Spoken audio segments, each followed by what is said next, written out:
Hey Algebra 2 students, welcome back to another lesson. Today we're going to talk about graphs of linear equations, graphing lines. We're going to do a series of different types of problems that you might be asked to do with linear equations, mostly thinking about graphing them, but we're not always going to be given them in a form we can graph. So let's get started. So we've been given the equation 6x plus 2y equals -8. This is in standard form. Standard form gets written as ax plus by equals c, and it is not the form that we normally graph from. So the first problem says, rewrite the equation in slope-intercept form. Slope-intercept form, if you remember, is y equals mx plus b. This goes back to lesson 1.4 where we were learning how to rewrite things to solve for a certain variable. We are solving for y, and that means we're going to subtract 6x first. Remember that these are not like terms, so we just have to write them down. I put the x first because it's mx plus b. And now we need to divide the 2 off of the y. Y equals -3x minus 4. Now it's in slope-intercept form. Well, I don't want to get ahead of ourselves, but we've got y equals -3x minus 4. Let's look at the next question. So it says to graph the equation below. Let's start with the slope, which is -3. We're going to talk about rise over run, but it's -3 over 1. -3 is the rise, which is actually a fall because it's negative. We'll talk about that in just a sec. And the y-intercept is -4, which is the point 0, -4, because that's the x value and that's the y value. So we know we're going to have a point on this graph at -4. And then we also know that we're going to go down because it's negative, and then this 1, if we take care of the negative or the positive on the top number, this is going to be to the right. It would only be left if we reversed it, which we will have to do. So we go down 3, right 1, down 3, right 1, and it turns out that we're out of space. We want to get all these points on here, so we reverse it, and we could also go up 3, left 1.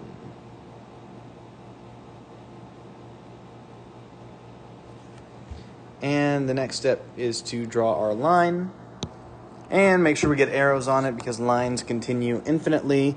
We've got our graph of our line right here. Now it says to create a table with at least 5 points. I've picked some points that I know are on the graph because I just graphed it. And so the way we do this is we have these x values. How did I pick the x values? Again, normally if I don't really know anything, I start at 0 and then I can adjust from there. But in this case, I already graphed it, so I saw where there were points. We plugged the x values in. Y equals -3 times 0 minus 4. If I plugged this into my calculator, I would get -4. Keep in mind that Mr. Austin has made a video showing you how to type graphs into your calculator and access the table. So we definitely want you to look at that if that's going to save you some time. But for now, we've got -3 times 1 minus 4, which is -7. -3 times 2 minus 4, which is -10. And then we go back up the other way. -3 times -1 minus 4 equals -1.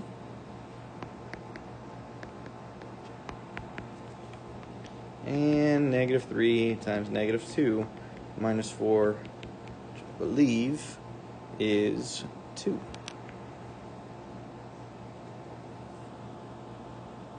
So that is our table with at least 5 points. Is this equation linear? The answer is yes. It is a linear equation originally in standard form. How do we know? Because when we graphed it, we got a line. Find the slope. M was -3. We don't have to write over 1. That's just for graphing it, for seeing how much we moved to the right.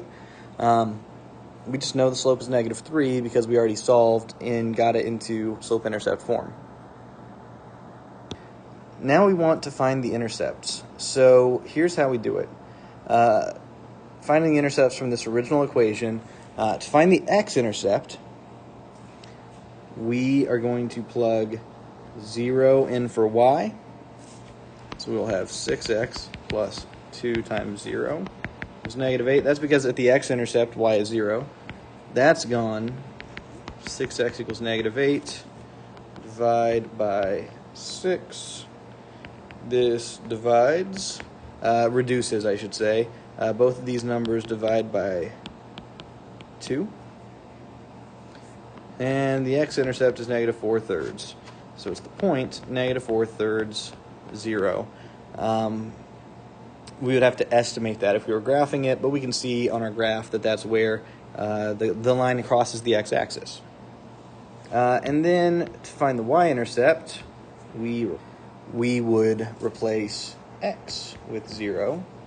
We got 6 times 0 plus 2y equals -8. 6 times 0 is 0. Divide by 2.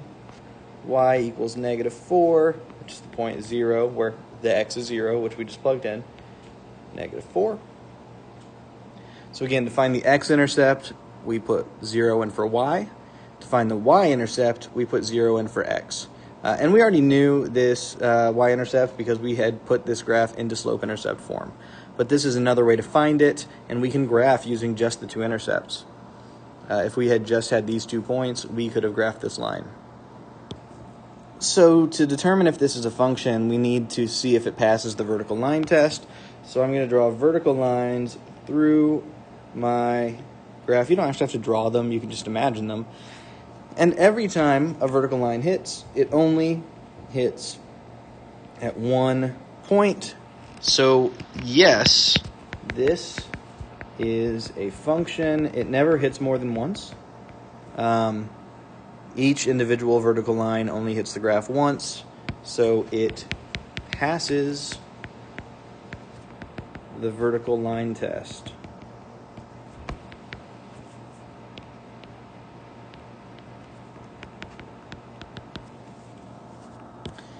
We are looking back at the graph to find the domain and range. The domain is all of the possible x values.